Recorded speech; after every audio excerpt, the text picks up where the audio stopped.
Welcome back to the Metal Nerd, everybody. It's been a little while since I made a video, I guess around a month in fact, but I'm excited to be back here and I am pumped because today we are going to talk about one of my favorite genres of metal, and that is stoner metal. This video that you're watching right now is going to be part of a series that I want to do on the Metal Nerd, basically introducing you to new metal genres that you might not really be into. I'm going to break it down for you guys and I'm going to give you some albums that I personally love that I think will be a good entry point into these genres of metal. Now, first thing that you're going to want to do if you want to be stoner metal, if you want to start a stoner metal band or become a fan of stoner metal, pretty obvious thing. You're going to want to smoke a lot of weed. Smoking a lot of weed is essential for your creativity as a stoner metal artist, and you're going to want a comical amount of weed. The next thing that you're going to need is, of course, Pabst Blue Ribbon.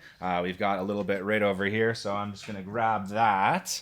Yeah, Pabst Blue Ribbon is definitely the beer of stoner metal. Not exactly sure why. It's not very good. And stoner metal is good. I guess it's raw. It's unapologetically what it is. And you know what?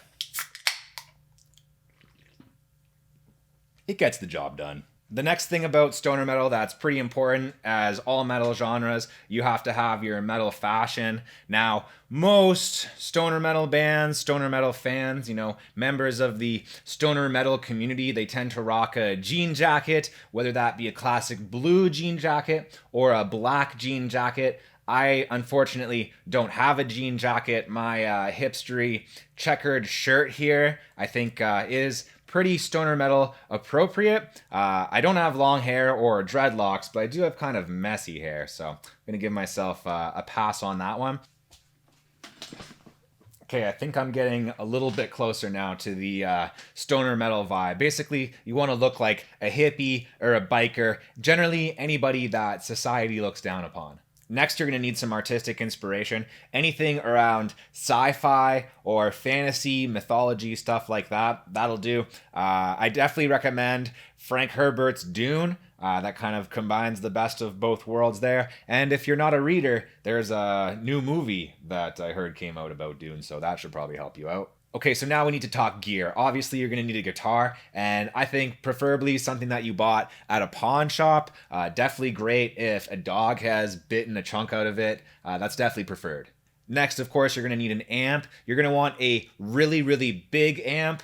Orange is always great, but it doesn't really matter what brand that it is, as long as it's really old. And you're going to need an assortment of fuzz pedals. Fuzz is incredibly important to stoner metal. Probably the most important thing, other than weed and beer, is having a great fuzz pedal. And you're going to want one with a real stoner metal name, something like Fuzz War or the infamous Way Huge Swollen Pickle. Now's the part where I get to recommend you guys some albums. Probably my favorite part of this video. Probably going to be your favorite part too. So the first album that I want to recommend for you guys to get into stoner metal is, of course, Sleep's Holy Mountain. These guys were pioneers in the genre. Holy Mountain is definitely one of the seminal works of stoner metal. I love the rawness of this album. I love the approach to songwriting. I love the basement kind of recording vibe of this album. Very raw, very honest. Just a great stoner metal album.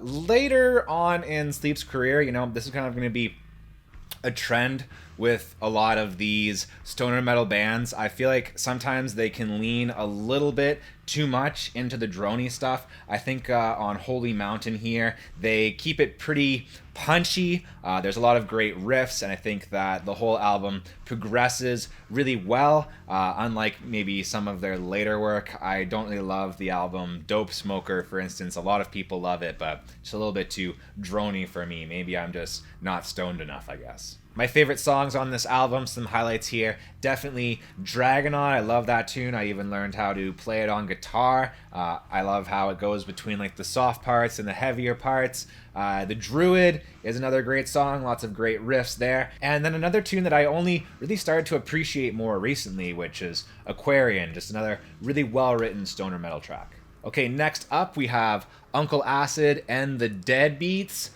with their album Bloodlust. Now, this one, obviously Sleep, they're a stoner metal band. No one's going to argue with that. People might call Uncle Acid like biker rock or psychedelic rock or like horror rock or something like that. To me, they fit in pretty well with like the stoner rock, stoner metal categorization, especially with Bloodlust here.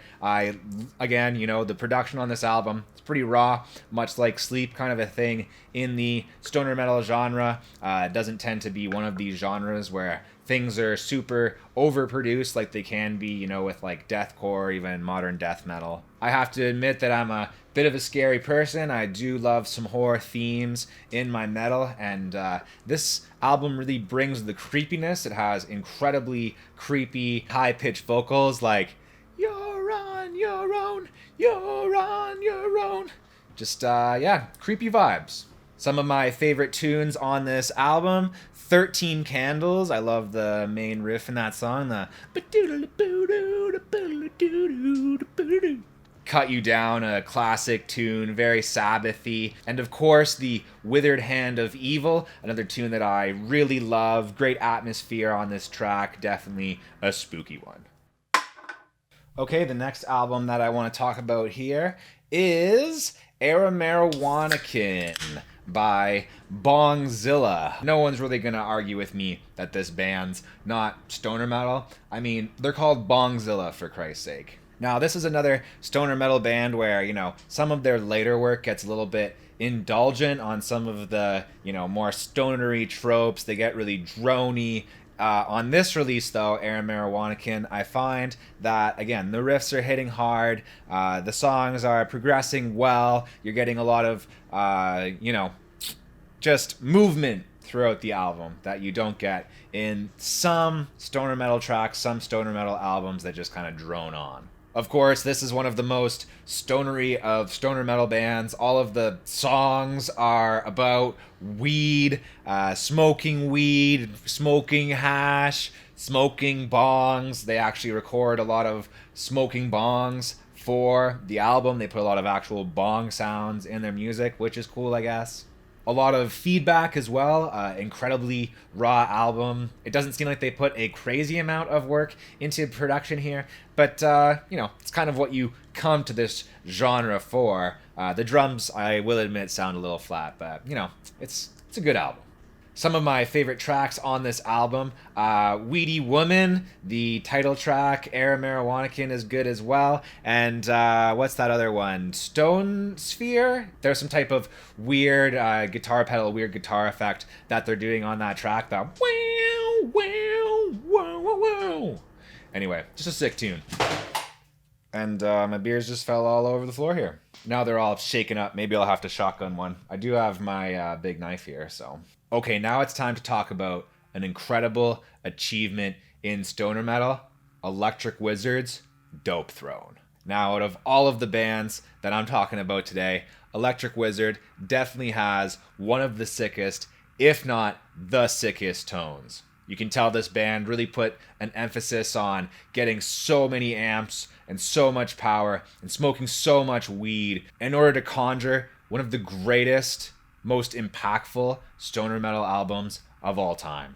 Waves of guitars are rolling over you and crushing you, and the bass is billowing up from hell. It's something to be experienced.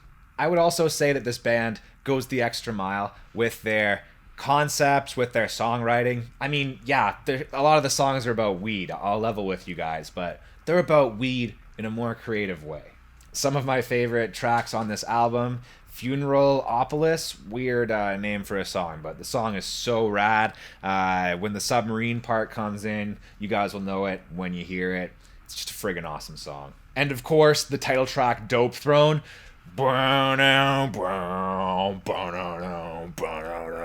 Just a fundamental stoner metal riff.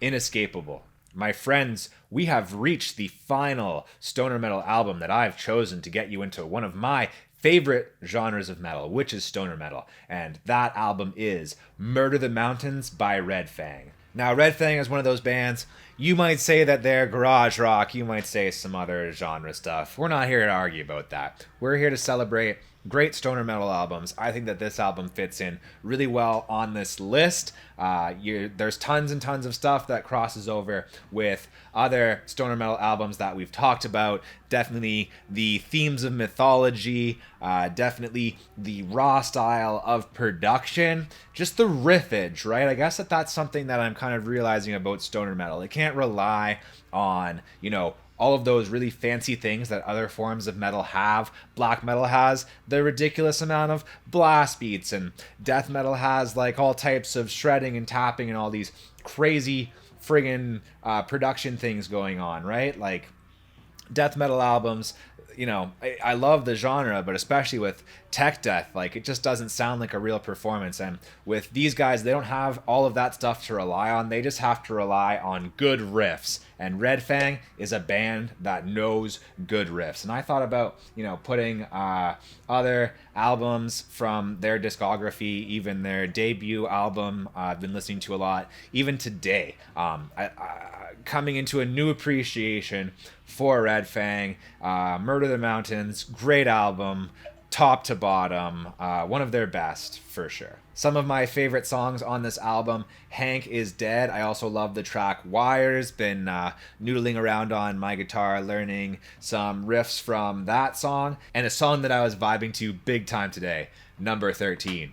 Biddly biddly boo, biddly biddly bee boo. All right, my friends. Well, it's been great talking stoner metal with you.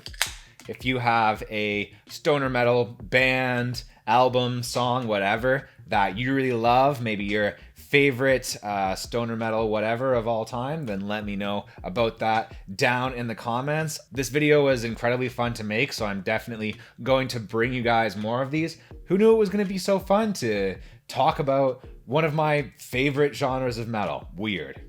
If you guys enjoyed this, make sure that you subscribe to the channel. I have tons more metal content where this came from. Other than that, I love you guys, and I'm going to drink the rest of these beers.